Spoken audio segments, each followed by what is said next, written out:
In India, some people don't have access to like food, water, and shelter, the basic needs of life. Their like whole life journey is every single day to get those three basic needs. Whereas I'm never going to starve to death. I know for a fact. I'm just blessed in such a way that I'm never going to starve to death. I'm always going to have friends that can offer me their homes or something.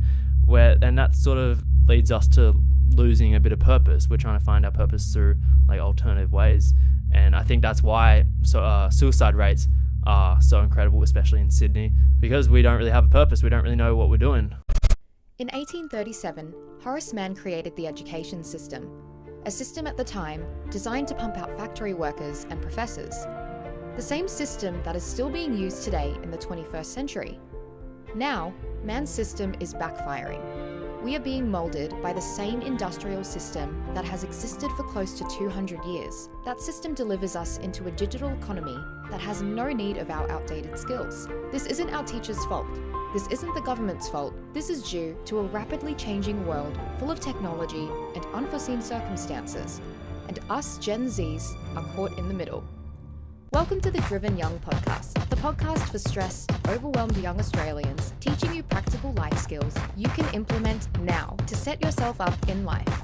And now your host, Byron Dempsey. Welcome back to the Driven Young podcast. Today's episode, I have a seriously amazing guy on. He is a travel vlogger with over 500,000 followers online and one of the most down-to-earth people I have ever met. Luke Damant reached out to me a while back as a listener of the show, just like yourself, just to let me know he really enjoyed the show, and we chatted back and forth and I invited him out to lunch. Since then, he has come along to some of the meetups I've been to, and he joined the 5:30 a.m. club and has started his own club where he lives. As I mentioned, Luke is a 20-year-old dude who basically travels around making videos and getting paid to do so. Well, this was before COVID, but now he started a digital marketing agency to help others grow their brand the way he's grown his. In this conversation, we get into his story and we start off with a bang.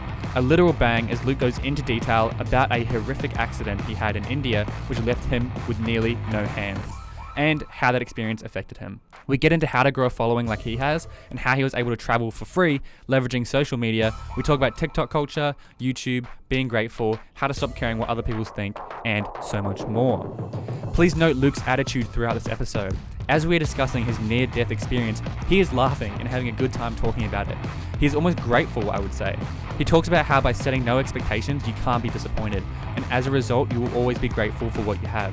And you can really hear him living this when he retells his stories. As per usual, guys, if you get any value from this episode or from the show in general, please consider leaving a review or a rating on iTunes or Spotify, wherever you listen to the show. And don't hesitate to reach out to myself or Luke on Instagram. You know, Luke reached out to me on Instagram and now he's here on the show. And a final reminder, just to join our Facebook group, www.drivenyoung.com/group, if you want to connect with myself and other cool listeners of the show. Now, over to Luke. All right, Luke, welcome so much to the podcast. Thanks for having me on, because I'm a fan. Yeah, well, it's funny we should say how you actually got on the podcast is you just DM me. I say at the beginning of each episode for anyone listening, like, just reach out to me on Instagram if you want to have a chat. Yeah. And that's what you did, and we got lunch, and we've done a few stuff, and now here you are. Exactly. But I've made it. Yeah. The reason I wanted to bring you on, I mean, a few reasons. I think it would just be fun to have a chat. Yeah. But obviously you've built quite a cool lifestyle and audience around traveling, and you're kind of living what a lot of people consider the dream, where you're basically getting paid to travel or almost at cost. Yeah. This was like a year ago, or probably like 8 months ago, before COVID-19. Yeah, not anymore. But before we jump into kind of all that cool stuff, I'd love to hear a bit about your story and what you did after high school and like what are you up to right now? Yeah, so I mean, I guess I consider myself now as an ex-travel vlogger because of Corona and all that, but pretty much finished school about 2 years ago. I'm 20 at the moment. Finished school, worked for like about 6 months and just like worked my ass off 6 days a week, just continually just saving money. And I had a goal. I was like, I'm going to get to $20,000 and then go off and travel, film videos over there. Ended up going to Sri Lanka right after actually the bombings, Easter bombings that had just happened. So when was this? 2000 May 2019. Okay, 19. So that's when I'd left.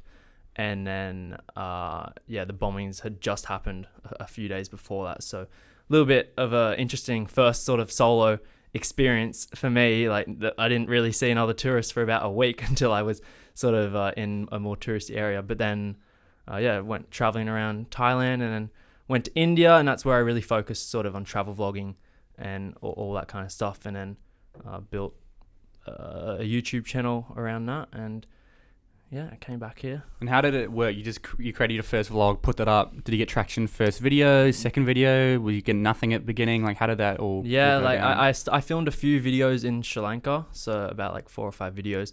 They had like a couple hundred views, but it wasn't until I reached India and I actually linked up with someone else that I was traveling with, where I filmed every single day, and just like the consistency of filming every single day. Yeah. Like it just, all of it one night, just it blew up, and I think I gained like 5K in like one night. And then from there it was like 2K like every day. And then obviously that just compounds and just continues on, sort of thing. Yeah, awesome. So consistency is key. 100% consistency. Yeah, and because like, everyone wants to know, how do I start a TikTok, a YouTube, and Instagram at 0?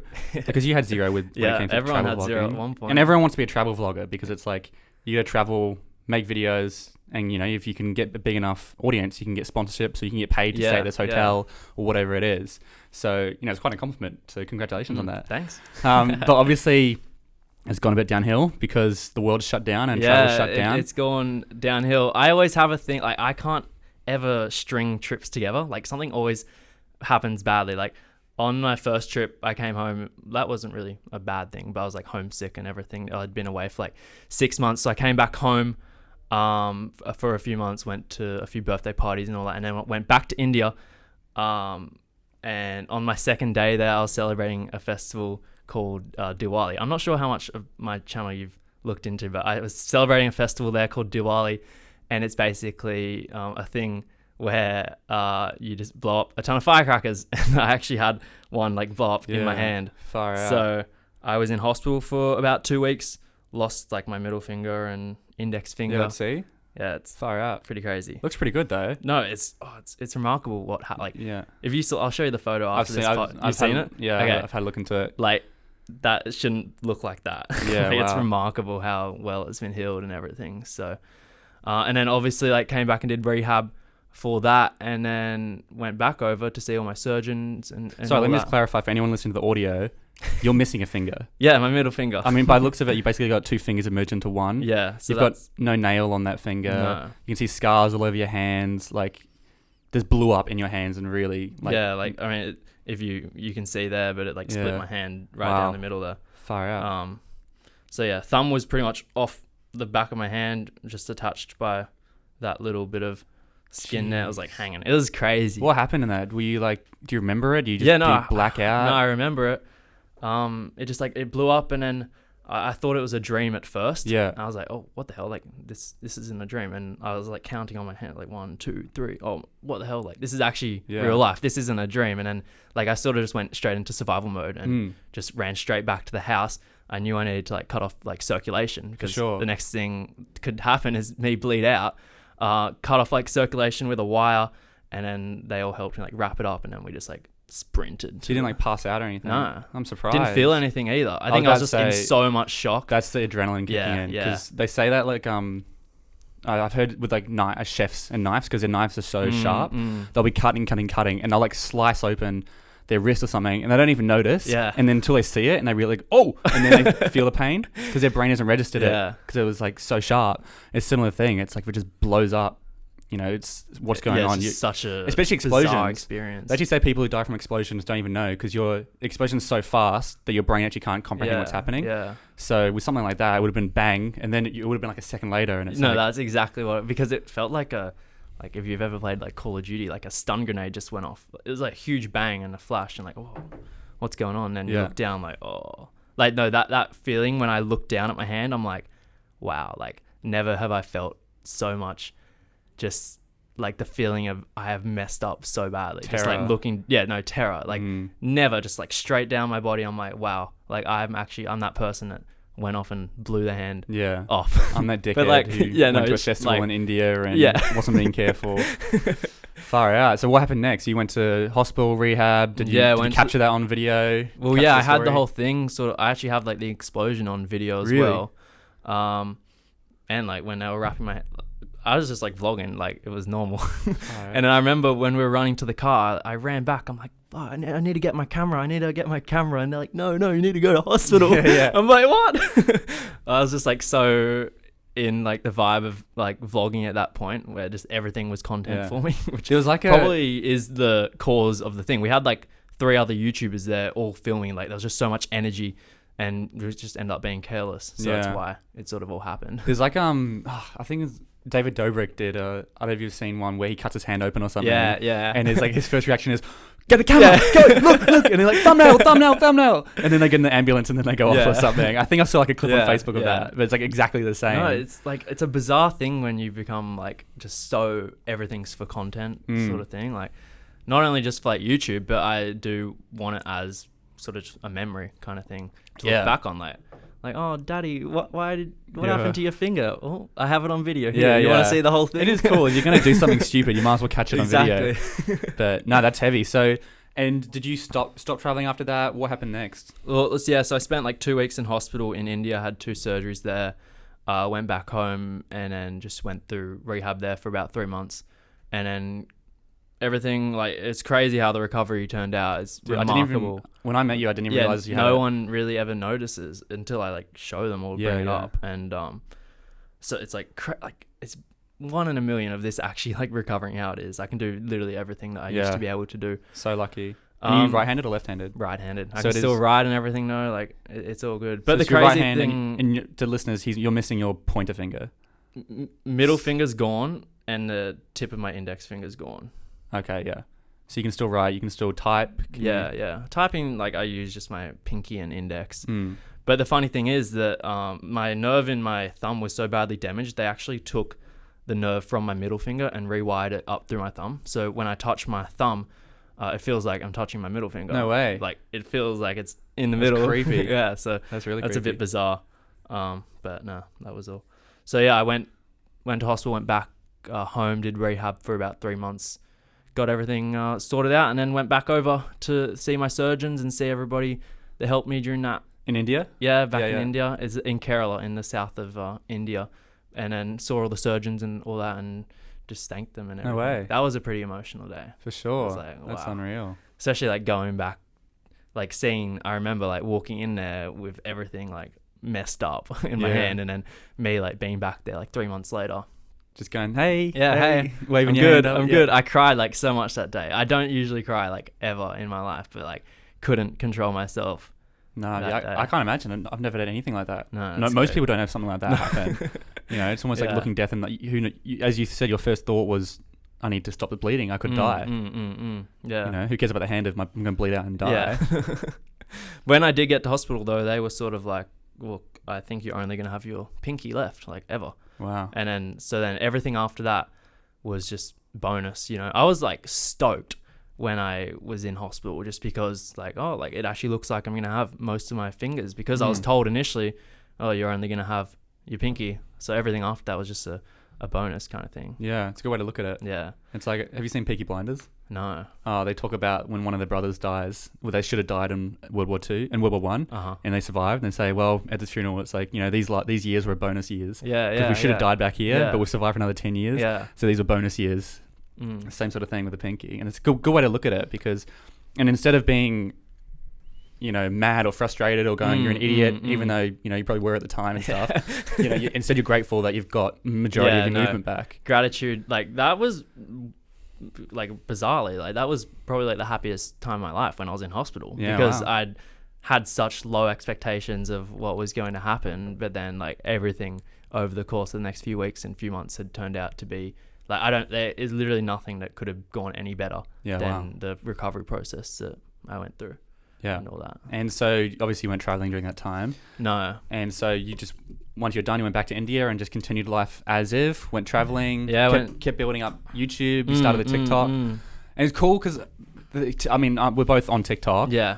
Most of my listeners come through TikTok. And like me. Yeah, yourself.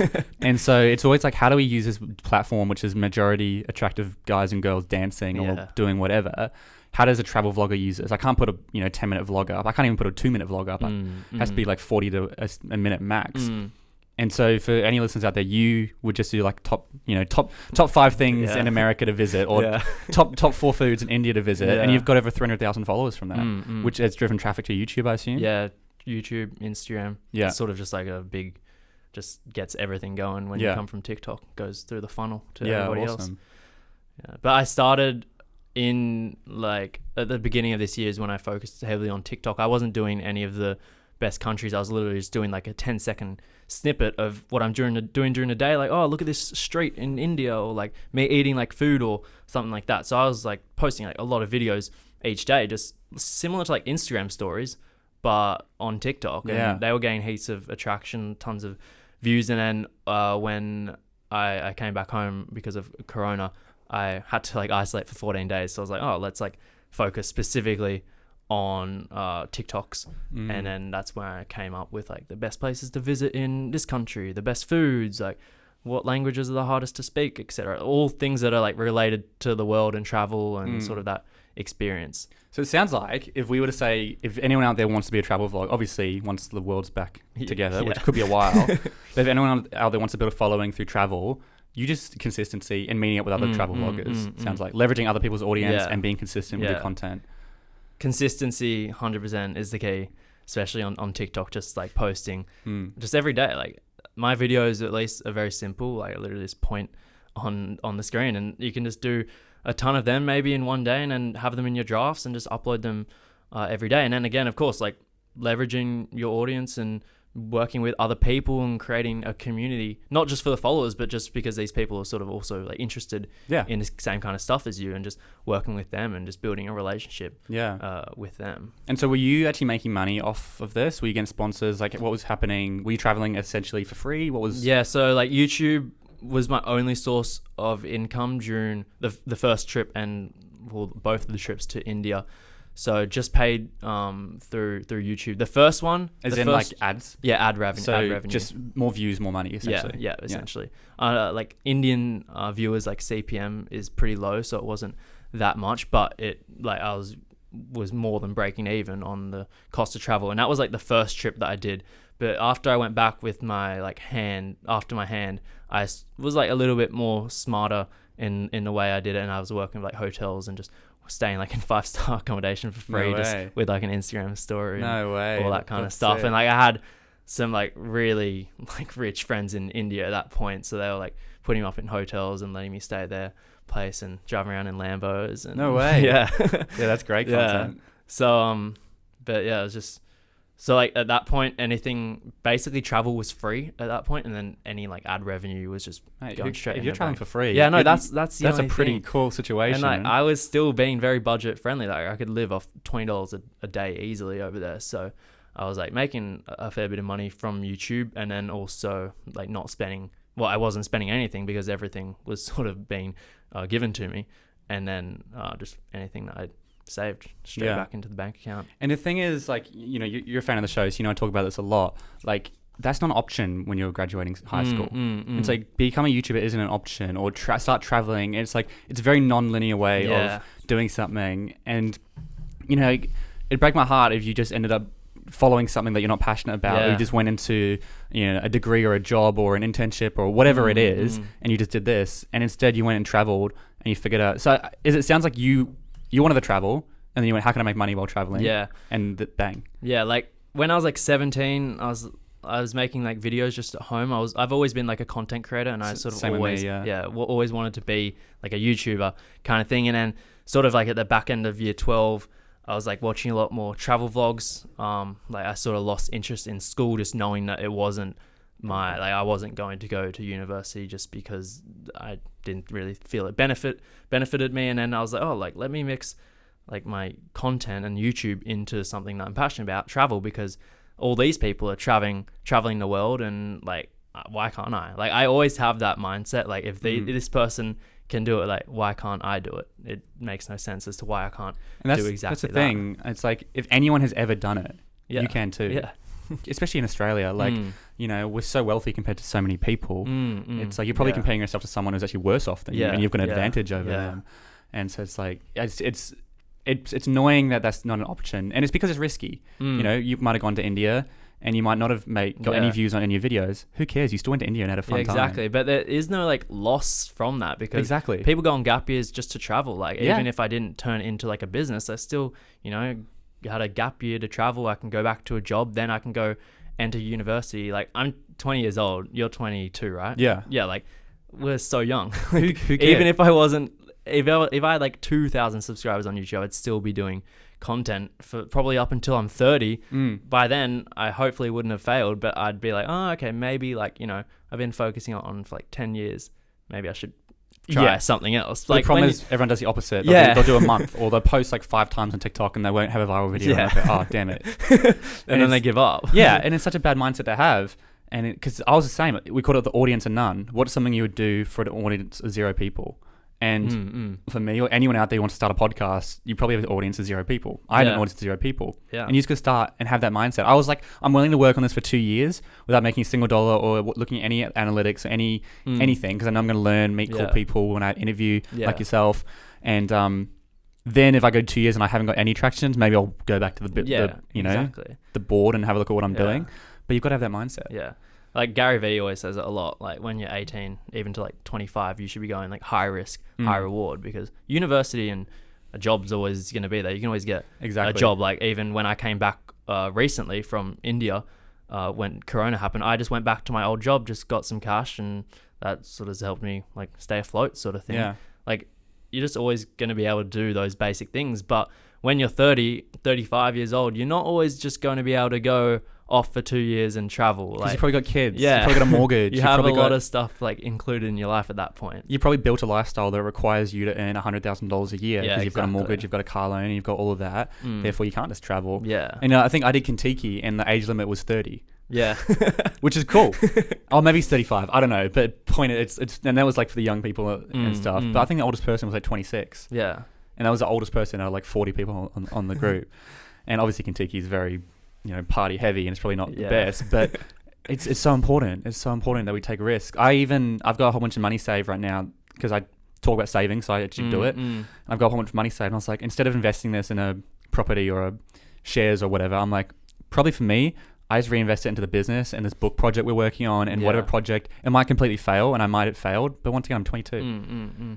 Like I look at everything in life as like an experience and a learning curve. I don't regret nothing in my life. I'm even exactly the same. Like even if I was to spend all my money on just this one thing, which I didn't do, but like if I was just to lose all my money, and then I'm like, oh, all right, look, start from the bottom, just work my way up, go get a job, save money, like hustle. And we're not saying go drop 20 grand on no, bread I'm not saying that, but like go gamble and just lose it all. We're saying like, obviously, if you can figure out something, like India was a perfect example. Yeah. If you went to India and you created videos and you got no views, you made no money from it, no personal brand, anything, you still went to India, had a fun time. Yeah. And especially in Australia where we're so whitewashed almost. I know we're quite a culturally diverse country, but because we're an island, we don't see any of the other cultures. Yeah. We don't drive to Rome or Italy like other people in Europe or in America where they go, we're so far away from everyone. Yeah. It's so important that we go learn from other cultures. Yeah. And you'll learn so much from like when I went to Europe, oh my God, I learned so much about culture and stuff. Like that's why I'm so fascinated with India. Not only because like literally India is like Europe. Every state in India is like a new country. They speak a different language. They eat different food. The people look different. Like you go in the northeast of India, they look more Asian looking, where you're in the south of India, they're darker looking. Like this is the same country, but the diversity in that country is just incredible. Like it's just, but we just say they're all incredible. Indians. yeah. And like that's the thing. Like I went into that mindset as well, thinking that India is just this one whole thing. But then when you like learn about it, when you spend multiple months in that sort of environment, you learn like so much. Like I didn't know. I thought Indian was a language. Like they speak like 50 languages in each state. It's like crazy. So you just learn like so much just from putting yourself in a different culture, in a different experience. And that's why I'm so fascinated with Asia, because it's something completely different to what we have experienced in Australia. Yeah, I went to Vietnam last year. And it's interesting, like just like the food, like the flavor, they've got so much more flavor in the food. Everything was sweeter. Like I actually didn't like that. It was way too sweet for me, even the fizzy drinks and stuff. But yeah, once again, and it also often when you travel as an Australian or American or Canadian or any of these developed countries, you're probably going to realize that you're quite better off than a lot of these countries. And so it gives you a really good perspective. In Vietnam, oh my God, it was so loud. Like non-stop bikes everywhere. There's literally no traffic rules. We had a bus just like turn in and cut off the entire traffic lane, and I almost like went straight into it. I just slammed the brakes. And I had another one where we were driving along, and his car like overtakes me, and then it hits its brakes to like turn in somewhere. And I'm like, you idiot. And it's like absolute mayhem. And and they're staying in these tiny little houses. And it's like, okay, I appreciate what I've got now. I've been to India and Vietnam, and like everything that you said is like 10x in India. Like poverty is worse in India. The horns and the drivers are bloody awful. I mean, they're like surprisingly, everyone's used to that like kind of crappy driving, that there actually aren't that many accidents. Also in like Bali and these other countries, because it's so packed, the speed limit's like capped to like 40 kilometers an hour. So there's actually not that many accidents. Versus us over here, like I can't imagine if they came over here and they would need to get a license or something. Oh man, like, it'd be horrendous. There'd be so many accidents. But like you look, like you drive around in India and you're like, how are there not like more accidents? Like this is just unbelievable. But it's because they're like used to people cutting them off. They're used to people slamming on the brakes. Just somehow just works out. And it happens all the time. You can't get angry all the time. Otherwise you'll just be perpetually angry. Oh, and the horns, man. Like, you know how we like use horns when like someone cuts us off or whatever? I barely even use a horn, but like literally, like if you're just going around a corner, horn, just let someone know that you're coming around. Like it's just constant. It's constant, just everything. And it's crazy because it kind of works. Yeah, it's crazy. It just works. Yeah. Yeah, but and India's a classic example of like really well. You mentioned you have really wealthy friends with Lamborghinis, but then you probably saw ridiculously poverty people. Yeah. I saw that in Thailand, like under a bridge. They were literally living in like a dumpster. Yeah, and like coming from like one of the richest countries in the world, Australia, and then probably the best city in that world. Yeah, in that country, Sydney. Like we're at the 1% of the whole world. We're the 1% of the 1%. Yeah, like we are the most lucky people. And then you go like to these places where they earn like $1 a day for working like 8 hours. Like it's just unbelievable coming from there. And I don't like, a lot of people speak about like culture shock. I don't get culture shock when I go to India. I get it when I come back. Like I spend a long period of time in India and then I come back to Australia and I'm like, whoa, like what the hell? Like this is just weird. This is not like how it's meant to be. Yeah, that was like I had Lee on my show and he spent a year in the American bush by himself. I think a few periods where he saw people, but overall he was by himself surviving. Like just he had a tent and a knife or something. Yeah.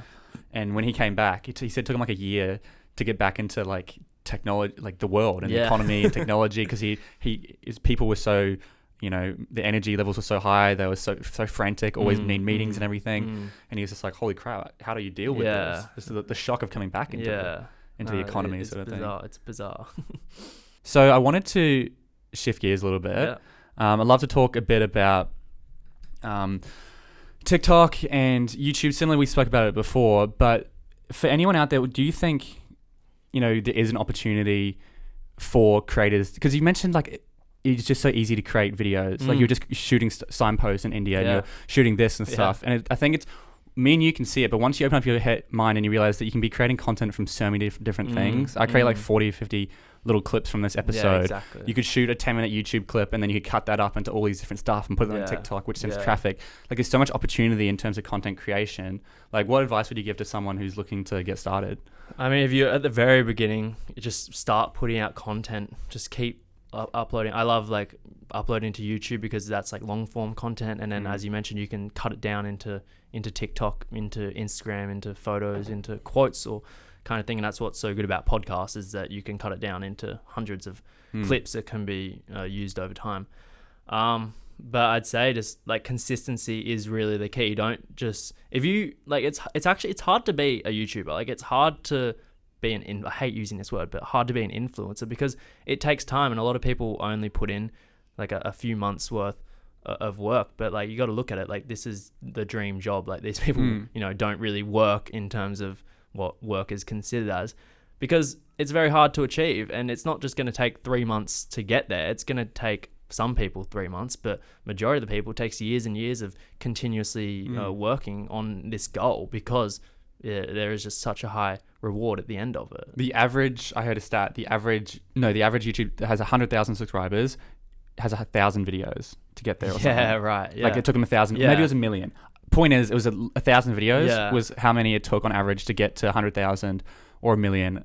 I can't remember, but it was a big number. And it's like, well, if you've got that perspective and you put out 10 videos, it's like, well, 10 videos, what do you expect? It's also talk about this graph where it's like people think your life, your work and you'll earn more money, you'll get easier, and then you'll get to where you want to go. But really it's like nothing, bang, and then it skyrockets. It happens overnight, as I experienced. Had like 5K on YouTube, and then like one night 5,000 subscribers, and then like once you get the ball rolling, it just is so much easier. Like so many people say it, but like the first like $10,000 or the first 10,000 followers is always the hardest, getting that momentum, and you sort of understand the systems in place and all that.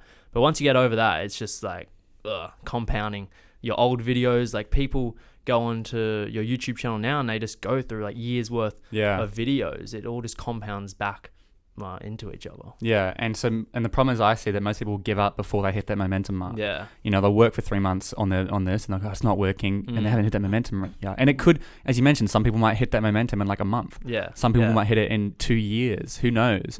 You look at Kevin Hart or Martin Luther King and all these kind of people who have made it big or had a big impact. Yeah. Kevin Hart pitched 400 times. Martin Luther King had to do his speech in front of 3 people at a time and stuff at churches and stuff until he did it in front of thousands of people.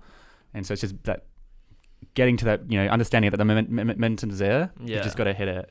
And it's also sort of your mindset going into that. I go into everything that I actually want to achieve knowing that I'm not going to fail. Like I don't really put a timeline on it. I'm just like, okay, I'm gonna achieve this, like no matter how long it takes. And thankfully it hasn't, like the things that I have tried to achieve haven't really taken that long. But I think it's also like, some people aren't meant to be YouTubers. Like sometimes you're just not that interesting as an individual, and you have to have the self-awareness to realize it's a reality. Yeah, you're not really that funny, or you're not really that entertaining. Like I see a lot of people on TikTok, like 10-year-olds, like doing I don't even watch TikTok anymore, but like what's a renegade or something. Sure. Like, and they post these renegade videos like thinking they're gonna get famous, but like, I mean, yeah, you're like 10 years old, you don't really know much about social media or anything, but like you're not really entertaining, you're not really bringing But that's the any problem value. with most TikToks. I mean, the big TikTokers, you're talking like, the massive ones in America, like the D'Amelios and stuff. No, there's kind of 2 things I see to it. The number one thing is a lot of people will hate on them because they're now set for life. They've got millions of dollars coming in, which is fair enough because I don't think they deserve that, and I'm sure they would agree they didn't deserve that. All they did was post some dances. The other coin is they didn't ask for that. All they did was post some dances. That's true. And that the followers just came. They didn't mean for it to happen, and of course they're going to take advantage of it.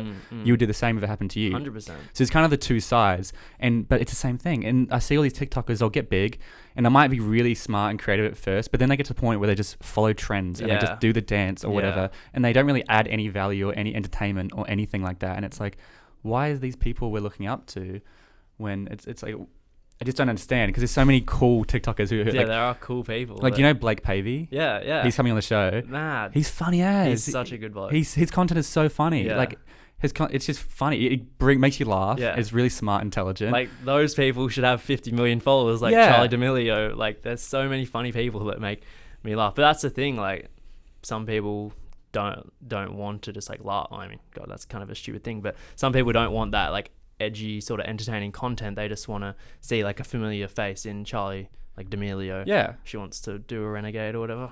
You girl. Exactly. And so I'd be making TikToks like that if I was and that's like what 90 million followers. And that's what people are saying since the Creator Fund came out, which means that TikTokers are getting paid per view, like YouTube. Yeah. A lot of them are just posting as many videos as they can because they're getting paid for it.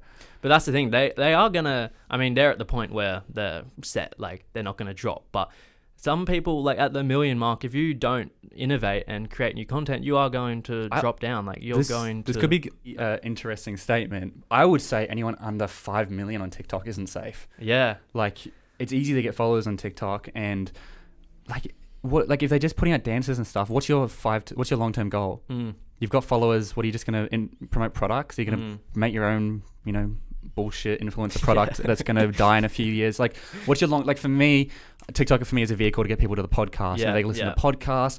Maybe, next year I want to start running some workshops. I want to do some events and stuff where people can meet up and really try to provide some value. And that's what TikTok is for me. But I just worry about exactly what you said. If you're not innovating on these platforms, the world's moving so fast. If this is your peak, you don't want to peak at 18 as a social media star. But that's the thing in this climate where there's new, like TikTok has been around for a year or whatever.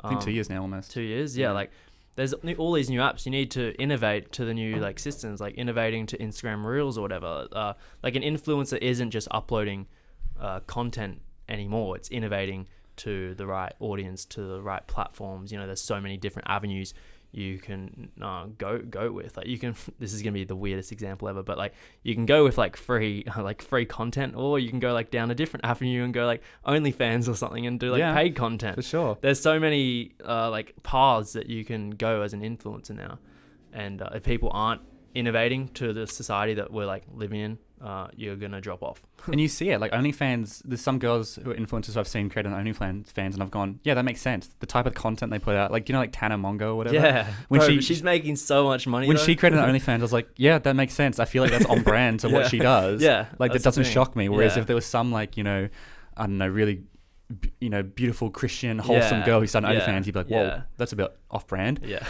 And I mean, you could a whole conversation about OnlyFans. But point is, there's so many ways to make money and create a living through social media. And by my logic is, because I talk a lot about the downsides of your phone and social media on the show, but also it can be super powerful. Me and you are only here because of social media. Yeah, exactly. The only reason you could travel and, you know, do all that stuff was because of social media. So it's like, my logic is, if you're going to use social media, try and make money off it, or like use it to your advantage. So it's not just wasting time, but actually creating time, sort of thing. Like I don't consume much content at all anymore because I'm sort of just doing my own thing. You know, I've had like the years where I just like endlessly watch YouTube videos when I was a teenager. I think that actually helped me a lot though, realizing sort of how to make videos and what works on the platforms. But now I just do my own kind of thing and all that. Yeah.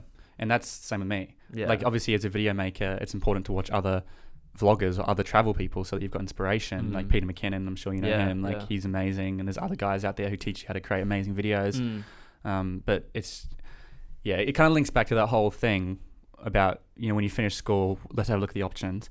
And I guess I've had a few people, because I talk about finishing school, what to do after school. I recommend a gap year, which is what you did. 100%. But, you know, what do we do now?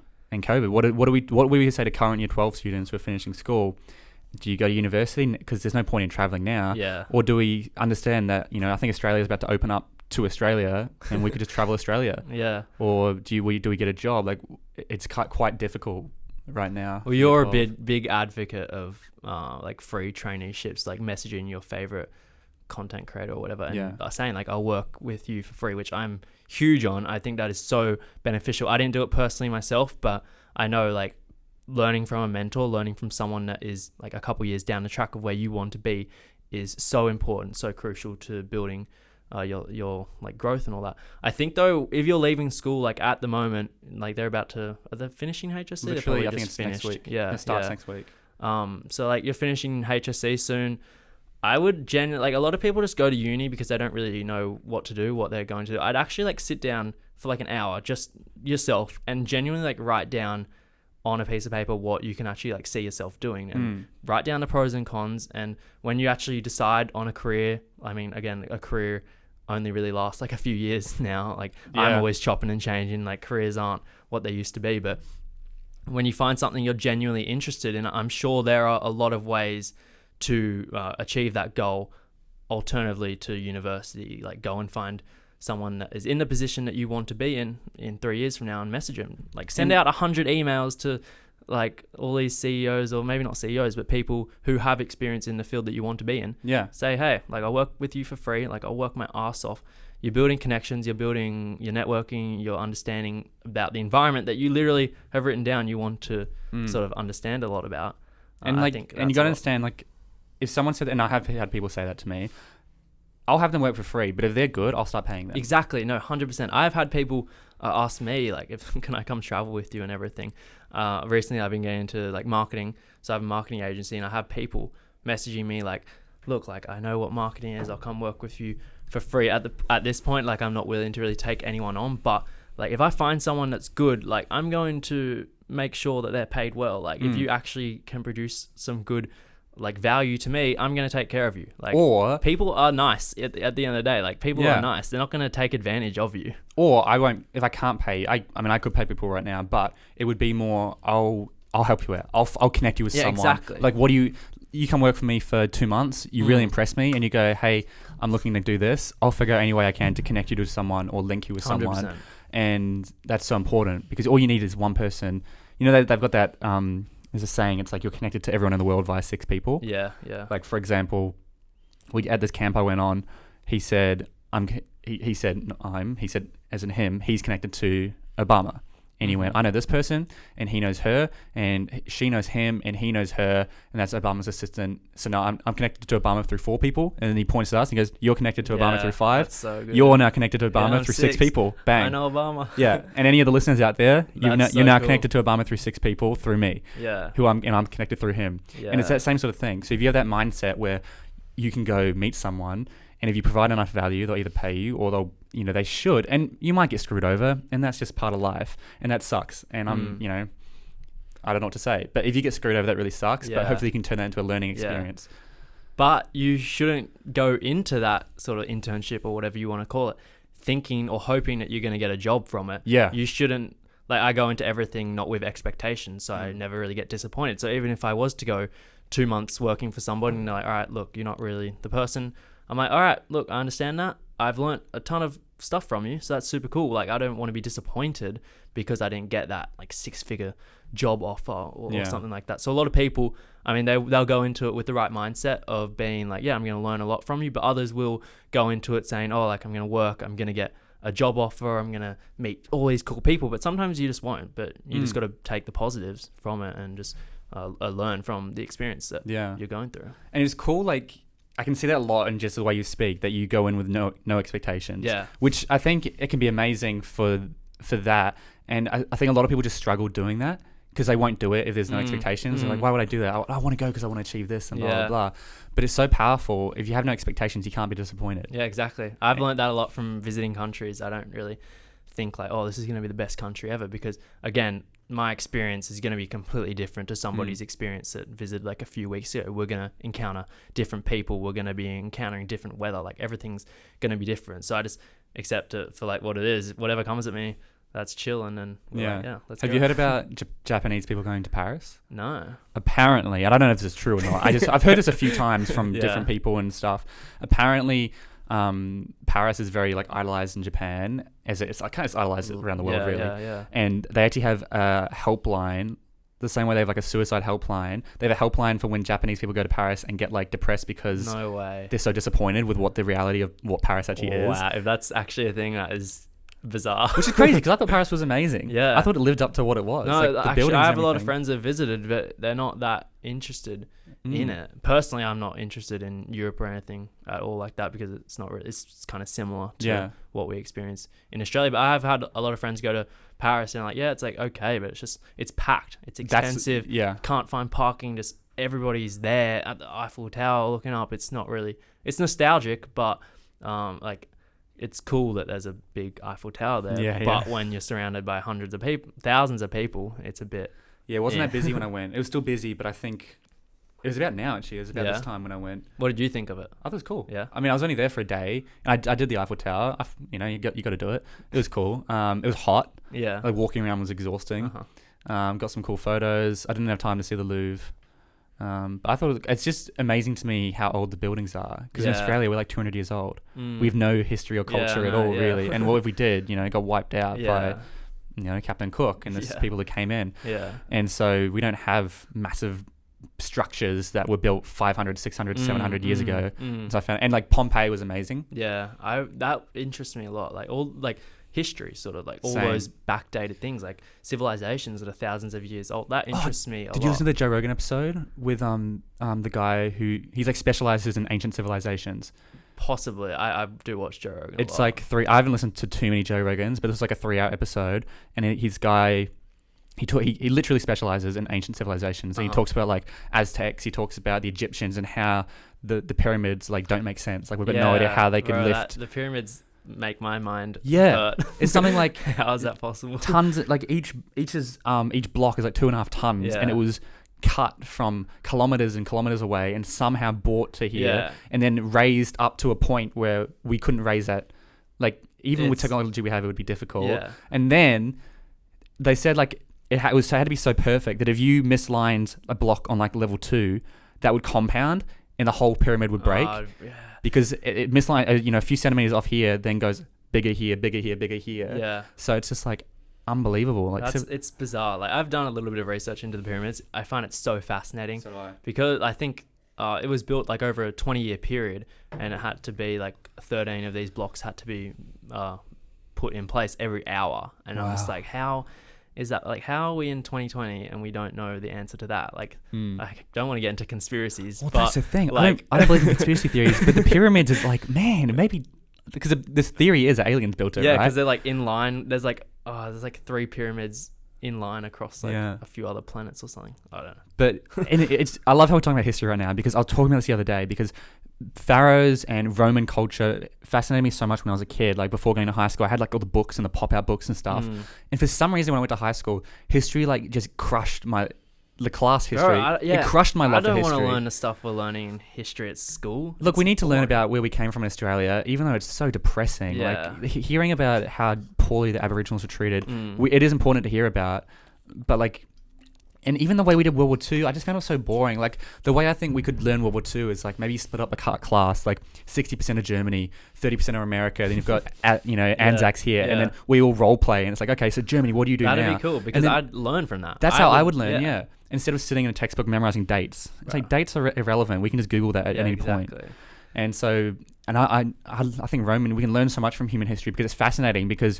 And Rome is fascinating because at one point they were the power. They like ruled the world essentially. They were such Rome and Greek, and everything, and they had politics. They had like unbelievable soldiers who had unbelievable war techniques, and they had training and amazing stuff.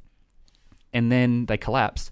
And we went into the Dark Ages, and people were shitting on the floor and killing each other over dumb stuff. And there were knights who had like they didn't have any of the shield technique. Yeah. And you can see that throughout human history that, we'll build up, we'll collapse, and we'll build up, collapse, build up, collapse. And I think it's important that we learn that sort of stuff. Yeah. No, it's super interesting. Like looking back on the hundreds, thousands of years ago, like just on like the civilizations and how they lived in comparison to like what we're kind of doing today. Like you're speaking like all these Greek soldiers. They're like probably maybe they have a choice or whatever, but they probably have like their leader or whatever like sending them to battle, and they didn't really complain about anything. But then we have people, I mean, in Sydney and stuff complaining about just little things. One thing I actually spoke about to a friend the other day was like in India, some people don't have access to like food, water, and shelter, the basic needs of life. Their like whole life journey is every single day to get those 3 basic needs. Survival. Survival. Their life goal is survival. Whereas I'm never going to starve to death. I know for a fact. I'm just blessed in such a way that I'm never going to starve to death. I'm always going to have friends that can offer me their homes or something. And that sort of leads us to losing a bit of purpose. We're trying to find our purpose through like alternative ways. And I think that's why suicide rates are so incredible, especially in Sydney and in the first world, because we don't really have a purpose. We don't really know what we're doing with life. Yeah, and especially with so many options and now. social media, of course. And social, yeah, but especially with so many options now, it's like, what is my purpose? Like, what am I trying to do? And it's that word purpose. It's like, how do we find it? There is no one, golden answer that's going to say, here's how to find your purpose. I talk about if you just start off by following what excites you. Yeah. And that can, lead you into going to India and then starting a vlog and then starting, who knows, traveling might not be your long-term purpose. I don't know what your purpose is. Do you even know what your purpose is? Neither do I. But I just do what like makes me happy throughout the day. Yeah. Like I enjoy being on this podcast. Like this is something that makes me happy. So probably happiness is my purpose. But again, I don't know exactly what makes me happy in the long term. I know like immediate factors make me happy. But it's interesting you say suicide rates for first world countries or developed countries like Australia, America, Canada, UK, probably most of the listeners of the show, because how can we be so well off but have higher suicide rates than countries that are developing and have to find food and water every day? And it's like, I don't know if you've heard me talk about this before, but Australians, Americans, whatever, they'll often like finish school or something and they'll go to like Nepal or Africa to build a school. And they'll be like, and the ironic thing is, actually, I spoke about this with Joe. Yes, I think you're gonna say, because Joe did Nepal, right? But the ironic thing is, those kids are happier than us. Yeah, those kids that you're taking photos with, they're just running around playing soccer, with their sticks or whatever. Yeah. They're actually internally happier than most 100% high school students in Australia or these developed countries because they don't have constant comparison. They don't have the pressure on them. They don't have all the society expectations. They're just living their life. Yeah, exactly. Even though they might be, malnourished and everything, it's crazy. Like, and some of the happiest, probably the happiest people I've met in the world are in India. People that have barely any money, but they're still willing to let me come into the home and have tea, and their parents cook me a meal. Like, they literally have like barely any money, but they're so happy and just content with life. And I think that's what a lot of Australia is missing out on, just being content and just happiness. I think like my main goal in life is just happiness. That's my sole purpose. That is my purpose, as I said, like happiness, just being happy and content. Yeah. But a lot of people aren't able to find that. And I think a lot of it comes down to, you can probably attest to this. A lot of happiness comes from the relationships we have, not just, romantic relationships, but like my relationship with you right now. Yeah, exactly. I appreciate that. And I introduced you to some people at the 5:30 Club, and now hopefully you'll appreciate their relationship. And like so much comes from relationships, and that's why, like you mentioned Joe, who was one of the most recent episodes. I'm working with him, and we want to create like, a dream would be if I could create like a platform where people could go on, and it's like, say they look at a week, and it's got all these amazing events and stuff that are going on that week. And at 5 o'clock, they could click on this and they go, well, there's 5:30 Club happening here. There's 10. Where are you located? There's 10 ones here. Go meet those people, and it's all free. Maybe you pay like a Netflix membership or something, and then maybe like Friday night, there's beers and ideas, they call it, in Bondi. We could set up beers and ideas around Sydney or whatever, and just whenever we're doing a retreat, we could have a retreat on. Or I'm meeting with a lot of personal development companies. Whenever they've got an event on, we can put that in there. So it's just like, it's so easy to be connected with people. Yeah, because that's something I struggle with, is connecting with people. And it's something that we spoke about at the first time we met, was like networking and finding people that have similar interests in what you want to achieve, have the same aspirations. And you invited me along to the 5:30 Club, which has opened up a lot of doors for me, which is awesome. But like, it is hard to find people that are interested in what you want to do in life, especially when you're not doing a linear pathway. Because at uni, you often will meet all your other uni friends, or maybe you'll join a society and you'll find the societies or whatever it is. And so that can be quite an easy way to meet friends, where it's like, with you and I, we just kind of went off and did something. Yeah. How do you meet friends who are doing that? It's hard. It's very hard. And that is a positive of social media. Like, it has allowed us to connect with those people. Yeah, exactly. Like we did. Like a lot of the people I talked to today just DM'd me, or I DM'd them, and that's a good thing that social media has brought to us. And being open to conversations. Like, I've had people reach out to me and say, I mentioned to you, they'll be like, hey, I'd love to have a chat. I just send them a calendar link. Let's book in half an hour. Half the time I look at my day, I've got some meetings. I don't know who they are. Yeah. I'll just jump in and be like, how can I help you? And they'll be like, oh, we spoke on Instagram. I'll be like, oh, yeah, awesome. I normally do a little bit of research before just to make sure. But like, and I've had some cool conversations with people. I mean, the whole thing, this is, we talk about the 1,000 doors concept and stuff. But do you know Andrew? No. So Andrew connected me and Joe, and then I had Joe on the podcast and stuff, and then I went to a retreat and I met all these people, and then I went to 5:30 Club. Yeah. And 5:30 Club is where I met all these people, and I invited you to 5:30. And D met you at the retreat, and then now me and D started our 5:30 Club, and now like it's crazy. There's one door that just just went crazy and opened up so many things for so many people. Yeah. All he did was connect me with one person. Yeah, and like the one DM that I sent to you is like all like, it's been crazy, like the past 2 weeks since I first went to that 5:30 Club. A lot of like new interactions and just new everything, simply that can all be linked back to that simple message that I sent to you that day, saying, hey, I love the podcast. Like, just cool stuff. Yeah, you didn't even ask to hang out. You just said you love the podcast. No, I was just like, I was like, I was like, let's catch up. You're in Sydney. Let's have lunch. Yeah. And that's the important thing, right? And because your intention wasn't to come on the show. No, I was just like, I just like to be like thankful, not thankful, but just show thanks, show appreciation. That's the word, to like people who are doing cool shit. Yeah. People who are doing cool stuff on social media, because I know like how much of a grind social media is. I understand the pains and all that come with it. So I just acknowledge that the people that are killing it at the moment, I was like, yeah. And like, it's just nothing but positivity. Like, I know you're probably going to have a smile on your face when you get that message. For sure. Like, I love getting messages from people. And if anyone's listening, feel free to send me a message. Like, shoot me a message as well. Yeah. and here's the thing, right? Now you come on the podcast, someone might message you. Someone, maybe you'll, see some clips. Maybe a clip will go viral on TikTok and people will come into you. Like, who knows what's going to happen from this? And, It's just being that open-minded, having low expectations. Yeah. Nothing might come from it, and that's fine. And that's the thing. I don't care if nothing. This has been a cool conversation. I'm happy to leave this room just knowing that we've had this cool conversation. If I'm just looking at my recorder right now, we are recording. But if this wasn't recording, I'd be annoyed. But at the same time, we could probably just do it again, and I've the had same stuff would come out. I've had a fun conversation, right? Yeah, that's the point. It's like it would be annoying, but I've still had a cool conversation, exactly. and we could do it again next week or something, or just now. Yeah, it's not the end of the world. Yeah, and so maybe the key linking thing of this episode is having your expectations set low. Yeah, it's a good way to go into life. Just have no expectations. Just accept like. What benefit does expectations actually bring to you? Nothing. Exactly. The having low expectations, no benefit. The only positive is that it's all upwards from there. But having and setting high expectations, you have to have such a great experience to exceed that expectation. More than likely, it's going to be the opposite way, and you have a negative experience, and then you're miserable and all that kind of stuff. So I don't really see the benefit of having expectations. And it's a problem with you see, how can people who are worth so much money be depressed? Because they have the expectation that money is going to bring them happiness. Yeah. Or they have the expectation that money or the car that they get or the house they get is going to bring them happiness. Yeah. And really, it's not that. As we mentioned, it's probably more the relationships you have with people. When Steve Jobs died, I'm sure you've seen that letter. He wrote a letter and he's just like, I've got this amazing company. I love Apple. I've built so much. But I have a bad relationship with my family and friends, and a lot of my employees hate me. Yeah. And I feel like I haven't achieved what I wanted to achieve. Arguably one of the most successful people in modern history to society standards. But it's just understanding that he didn't have the strongest relationships with people. Yeah.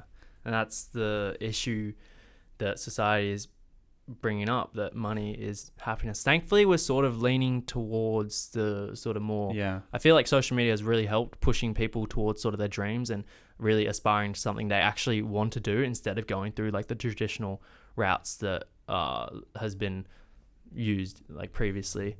But I think it's been really good having like different perspectives of the people that have gone unique ways and being happy at the end of that. Because as I said, for me, happiness is the only goal sort of thing. But again, like rich people, some of them will be happy, but a lot of the happiest people in the world, as I said, are in India, are in the poorer parts of the world, but they're just happy. And it's funny, I'm trying to get him on the show. I don't know if I will. He's the happiest man alive, he's called. Oh yeah. And he wrote a book called Happiest Man Alive. He's 100 years old as of this year, and he is a Auschwitz Holocaust survivor. And his story is unbelievable. I haven't read the book, but I just heard like a recap of it. And like, he 8 years in hell, basically, going through these concentration camps. They would cram like 150 people into these tiny trains, and they'll give them like a gallon of water and like one place where they could go to the toilet, and it's just like a hole. And then usually out of those 150 people, like 40 people would die in that 9-day period, and their bodies would just be there. And then when he went to Auschwitz, they split up people, and his dad went one way, he went the other way. He never saw him again. That's crazy. He was an engineer, so he was quite, they wanted him, and so to do work and stuff. Yeah. And then he broke out at Auschwitz, and he realized he had nowhere to go, so he broke back in. So he's just got, and the reason he's happiest man in the world is what we links back to what we said before. He's got such a perspective. He's gone through hell, so he understands how privileged he is to be. He lives in San Souci, just around the corner from here. Yeah, which is why I want to get him on. That's why I want to get him on. Cool. But he's 100 years old. He's got no social media. Yeah, knock on his door. Hey. Yeah, that's it. And so his perspective and his expectations are probably set so low because he had 8 years of that. But now his expectations are so low that he just appreciates anything he's got. Exactly. Now, he's not thinking he was going to get out of that alive. So everything that happens, when was it, like 80 years ago or whatever, everything over the past 80 years has been a positive for him. It's like the Peaky Blinders thing. It's been a bonus. Yeah, it's been a bonus. He didn't expect to even live to the age of 20 or whatever. Now he's 100. And now he's 100. He's got kids who have kids who have even maybe another kid. Yeah. And so cool. Yeah. It's just having perspective. For me, and your perspective might be different. My perspective with my family in that aspect is my granddad grew up in Kaikoura in New Zealand, and he was one of 11. And for his birthday, he would get an orange. And it's like, here I am getting whatever toy or gadget or whatever, which is worth more than probably everything they had back then. And that's 2 generations. Yeah. Like, just unbelievable. I've actually stopped like accepting birthday and Christmas presents just because, one, I don't like, if I need something, I'll go and buy it, but I don't just want additional stuff that I don't 100% need. I'm very like traveling. Like I was traveling around in like a 38 liter backpack, which is like had like 3 sets of clothes, my laptop, half of it was camera gear and stuff like that. But I've learned to live just minimalist, and I still live like as a minimalist. So I don't want to waste your money and waste your time on getting me presents. So here's a cool idea if anyone else agrees with this. So what Joe, episode 34 or something, it's coming out tomorrow for us, but it would have been out for a month or so by now. So Joe, he said, I'll just write people a letter for their birthday or something. Yeah. Instead of giving them a present, I'll write them a letter. And it's like, I'd way rather like a 2-page letter about, how our relationship or whatever. Just like, you're an amazing person, I think, blah, blah, blah. That's so much more valuable 100%. Than what's an average present? $20 cash is usually a high school present, which you appreciate at the time. But like once you start earning a little bit of money, you don't need something that's worth $30 or $40 or like some beers or something. Like the letter's so valuable, and they've put 20-30 minutes into the letter. I've known when I had my like first girlfriend when I was 16 or whatever, like sentimental is just the way to go in terms of everything. My dad's birthday this year, I just got him a box of chocolates and like a really nice card, like just actually spitting out exactly that's what I did, I thought, and just things I wanted to do with him over the next couple of years and everything. So my parents actually splitting up, so that was actually like something that he like would have been grateful for. Like, obviously he's going through a tough time, and it's very emotional, our family at the moment, but like that card like probably gave him a lot of comforting kind of just a good feeling knowing that I'm here for him and all that. No, it's so powerful, and it's such the same with like with my girlfriend in high school as well. She didn't have a job, and so whenever she got me a gift, I'm like, this is just from your parents, basically. Yeah. So in the back of my head, I don't appreciate it. And then she, for my birthday or anniversary or something, she created like a big thing with like a photo album of us in it. That's like, cool. I appreciate that so much because she's put a lot of work into that. And I was like, this is the best present you've given me. Like, I don't care if you got me $100 headphones or whatever. That's cool, but this was what I really value. And, it's a good way to look at life. I agree on that, because also I don't really care about the like, how people wear Louis Vuitton and stuff. I'm totally opposite of that. I'm wearing like a crappy hoodie at the moment. I don't care. Like, I don't really care if you get me $100 a present, but what I do care is if you spent an hour of your time, which is invaluable, like an hour of your time to make something that I'm going to enjoy and something that I can look back on. It's a great way to look at life. Yeah. But I'm just looking at the time here. What are we at? We're at an hour. So I think it's time to wrap up. So we'll jump into, just real quick. Yeah. So what are you up to now? We didn't actually get to that. Yeah, well, at the moment, obviously travel is not possible, and there is no sort of end date to that as of yet. So I put all travel on hold. At like the first couple of months, I was like constantly checking like, what countries are going to be open, and I was like, this is not really benefiting me at all, so just going to forget about it. And then I started a digital marketing agency, so just run social media campaigns and all that for my clients. So I've been focusing on that over the past couple of months, and then that's something I can do when I travel eventually again. Like, I can work online. The laptop lifestyle. Digital nomad lifestyle. Yeah. So like, I was thinking, what can I do that's going to benefit my travel like in the future? I'm like always thinking long term. Like, I don't really think in the immediate like year or whatever. I'm always thinking like down the track. So I knew travel was something I wanted to do again when it all opens up. And then I was like, I should probably set up like a lifestyle that allows me to go travel and make money and all that. So that's what I've been focusing on the past couple months. Yeah. Travel is a thing. You're just leveraging the skills that you've developed for your own, building your own brand and building your own. So like, I obviously have a lot of experience with social media growth and TikTok and Instagram and YouTube, and now I'm working on a Facebook page.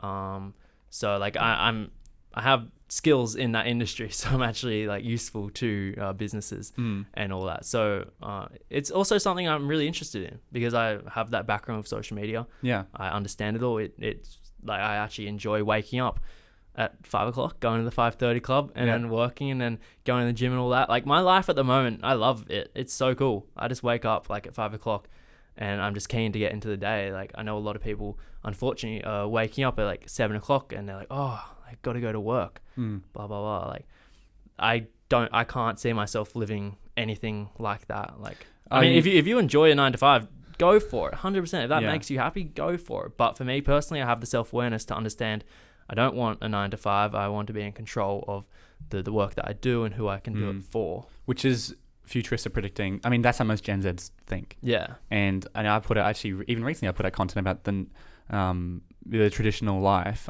This went pretty well on TikTok, and people were saying, "But what's wrong with the 9 to 5?" Or they're saying, but it feels like it's the only thing to do. How do I get out of it? And it's just like, listen to the podcast for number one. That's literally what the show is about. But it's a good step that you're like getting insight by listening to this podcast. You're here listening to the right people on how to get out of the 9 to 5, people who are sort of doing their own kind of thing. And as you mentioned, like if you love your 9 to 5, that's great. The important thing isn't if you're doing 9 to 5 or if you're not. The important thing is if you love what you're doing. Exactly. That's all it comes down to. And I know a lot of people who love what they're doing and they're working 9 to 5 or whatever, and that's great. And good stuff. Yeah, and they invest in money and they're smart. And you can have it's not hard to be wealthy if you just do what you love and then invest and use your money wisely. Yeah. It's the Australian economy is built that you can be successful through that. We've got super, we've got all that sort of stuff. It's unbelievable how easy it is to be rich. Yeah. Like, I'm not rich by all means, but like even Warren Buffett is just saying like invest when you're 18, $100 a week, and you have like 3 million by the time you retire. Yeah. It's so simple, but so many people. But the reason we're both saying it's easy to be rich and we're not rich right now is because we know it's a long-term game. Yeah, exactly. And we can see that's easy to be rich over 20, 30 year period. It's not easy to be rich overnight or over a year period. And it just doesn't work like that. If it was easy, everybody would be rich. People think, like, as I said before, like being an influencer, being a YouTuber is hard. People think that all these things happen overnight. Being rich doesn't happen overnight. Yeah. Sure, it happens to the very odd person that comes up with incredible product that is innovating, that actually changes the world. But for the majority of people, it is a grind. It takes a long period of time. and you got to stop comparing yourself to really good looking people, right? Yeah. Like, understand there are a lot of influencers out there who have built a career through actually this is what we talked about before with TikTokers. Like, there's people out there who are actually putting out value, who are putting out really funny videos or whatever, and they might just not be as naturally good looking, so they don't get as much views. And you're comparing yourself to the people who are just famous because they're good looking and going, why can't I be like that? And that's the issue of social media, is that I'm guilty of it. I only put out like 1% of my life, and it's like the best 1%. Yeah, for sure. I make it very visible, like this is my best life. Like, there's a lot of dark sides to travel, which we haven't gone into, but there are like periods of time on my most recent trip where I'm just so lonely, like the worst depression I've ever felt in my life, because at the end of the day, I'm here in India with nobody that's actually like close to me. I'm all here by myself, just filming vlogs. Like, I felt lost. I was burning out, kind of thing. But like, nobody sees that. This is probably the first time I'm speaking about it. Yeah. But everybody has bad times in their life, and I think the unrealistic expectation that we have now with social media has probably leads to the suicide rate that has been increasing. Yeah, and I mean, if you look at the trends as social media came into like society, suicide trends went exactly right with it. Yeah, we're not saying your phones like, because people. We're not trying to sound like boomers. We're saying get off your phone and everything. Boomer. Yeah, get off your phone. Okay, boomer. It's like, you have to understand, and people will be like, oh, but my phone is when I'm most happiest. And it's like, you don't understand what it's doing to you. It's because you're not aware that it's the subconscious effects that it's and the way that it's shaping who you are as a person. Yeah, it's fun while you're scrolling through TikTok and stuff, or while you're doing whatever, but you don't realize you're subconsciously comparing yourself, especially if you're like 14, 15, 16 and your brain's still developing. Yeah. It's I'm not trying to be negative here about your phone, because we just spoke about how we've both made careers and livings 100%. Through social media and our phone. People listening to this through their phone right now. And so it can be amazing, but just you got to be aware of the dark side. Yeah, I think to overcome all of that and overcome pretty much every issue in your life, it all comes down, for me at least, is into your mindset. Like, I've gotten to the point where I literally just don't care what anybody thinks about me. I post videos or whatever. I've been posting videos since I was 16. I don't care if someone writes a bad comment. I genuinely don't care. I feel actually kind of bad for them because they took the time. Yeah. They literally wasted their time, typed that comment. I've never written a negative comment on anyone's post. Who are these people? Why are you leaving these? It's beyond me, man. I don't know. If I see a video that I disagree with, I just don't say anything. Exactly. I just keep scrolling. Or if I disagree with it, I put it into like something like actually logical, like constructive, whereas like, I don't know, maybe like political, like I actually like explain my view and why. Like, it's not like a straight hate comment. It's like criticism, sort of constructive criticism. Yeah, I've had a few comments. I get comments like that all the time, and I actually appreciate them. Yeah, exactly. And I had once a comment, it was so funny. He's just like, I disagree with this, but this is a small clip from a full episode of the podcast. You told me about that. And I'm going to go listen to the full episode. I was like, wow, good man. That's a good guy. Because that is something with a podcast. Like, I'll put out small, tiny clips, and people will like, oh, what about this? What about this? just listen to the podcast and we actually cover that Yeah. in that episode. And a lot of people go, especially when you're doing the short clips and don't have context to the like Yes. 20 minutes before. Yeah. A lot of people just go straight off of that one video. No one actually knows like context to anything. And again, no one knows, like 99% of my life I keep to myself. Like not even my family members, my closest friends know. Like no one has the full context as to who I am. Nobody knows 100% who you are. It's all just like in your mind. So how can you judge me, or how can I judge you when you actually don't know what's going on 100% behind the closed doors? Exactly. That's why the comments, it's just like, why are you? Yeah, it's just it's crazy to me, and people will feel like they're being attacked. You know, every time I talk about the university, like you don't have to go to university, people are like, oh, what if you want to be a medical degree or a doctor? It's like probably yes, should. you do have to go to university for that sub-select a few traditional pathways, engineers, doctors. But there's well, I'm not talking to you. I'm talking to everyone else who wants to, you know, live a different sort of life. Yeah. But you know, that's the comments I get. But I mean, from their point, that's all they're consuming, that one clip. Yeah, and that's fair enough. Like, fair enough. I don't expect everyone to go listen to the full episode. Yeah. But like, again, like if you can control your mind and if you can look at sort of life in a positive, everything is a learning experience, everything is a benefit to you, and not give a shit whatever anyone thinks about you, just completely block it out. And I don't know how I got to that point. It was sort of just over time, probably just consuming a lot of Gary Vee content and alike, kind of like that.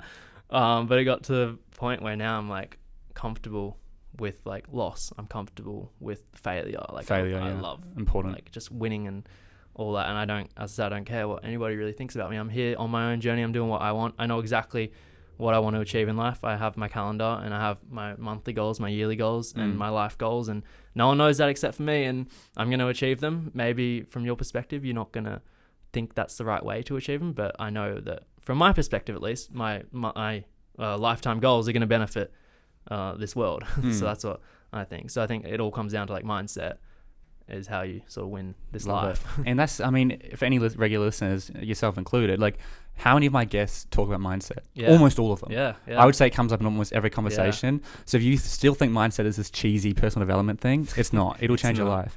You know, it's the relationships you have and your mindset on life. If you've got those two things, like if we want to talk about getting out of depression, you could take pills, you could do stuff. If you built some stronger relationships and change your mindset around a lot of things, I think that's going to do a hell of a lot to help, you know, improve your lifestyle. I'm not saying that's going to cure it or anything, but it's going to really help. But it's yeah, only going to benefit. Mindset's crucial. I don't know. That might be your answer to this question. You know what's coming up, but like, That won't be the answer though. Okay. Well, before we wrap up, awesome conversation. Yeah, it's been good. So, what's your number one piece of advice for young people? You're still young yourself. I'm so young. It's fresh, but we're talking high school. Anyone who wants to live a cool lifestyle like you, or like achieve the sort of mindset you've achieved. I think we spoke about it, like to go high risk, high reward. I have it like tattooed on my hand actually.